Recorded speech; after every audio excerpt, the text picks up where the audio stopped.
CleanMyMac will still work on macOS Sonoma, macOS 14.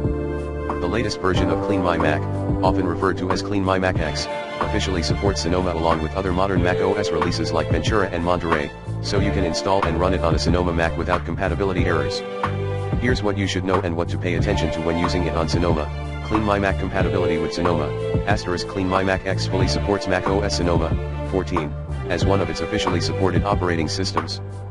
It works on both Intel and Apple Silicon Macs, including M1 and M2. Older versions like CleanMyMac Classic are no longer developed and not relevant for Sonoma systems. What to pay attention to on Sonoma? 1. Use the latest CleanMyMac version. Always update CleanMyMac to the latest release before running major cleanup or maintenance tasks so that Sonoma compatibility bugs are minimized.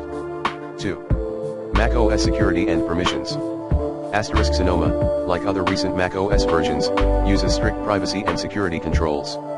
Some features in CleanMyMac require full disk access or other permissions to clean system junk or app leftovers properly. When prompted, go to System Settings rightward arrow Privacy and Security rightward arrow Full Disk Access, and enable access for CleanMyMac if you want it to scan and clean deeply. 3. App Store app updates issue.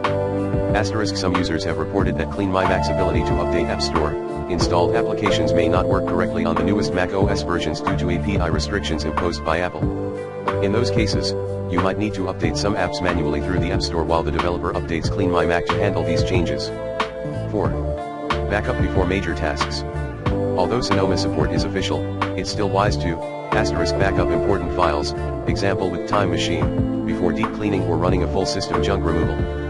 Sonoma updates itself and app update processes might affect file access permissions. Occasionally backups provide safety in case of mistakes. This is general good practice, not something CleanMyMac does automatically. 5. Be careful with deep or aggressive cleanups. Some users across the web recommend being cautious with powerful cleanup tools. Overzealous cleaning, like deleting certain caches or system folders, can occasionally disrupt app behavior, especially on new macOS releases where Apple changes what's allowed. Always review results before confirming a clean job. Community notes: some Mac user forums mention odd permission problems or complaints about how third-party cleaners interact with macOS security, including full disk access issues on Sonoma. While not official statements, these highlight why granting only necessary permissions and reviewing actions matters. In summary, CleanMyMac does work on macOS Sonoma with full support if you're running a current version. Update the app before use and grant necessary permissions. Be mindful of App Store update integration limitations. Always review what's being removed and back up your Mac first.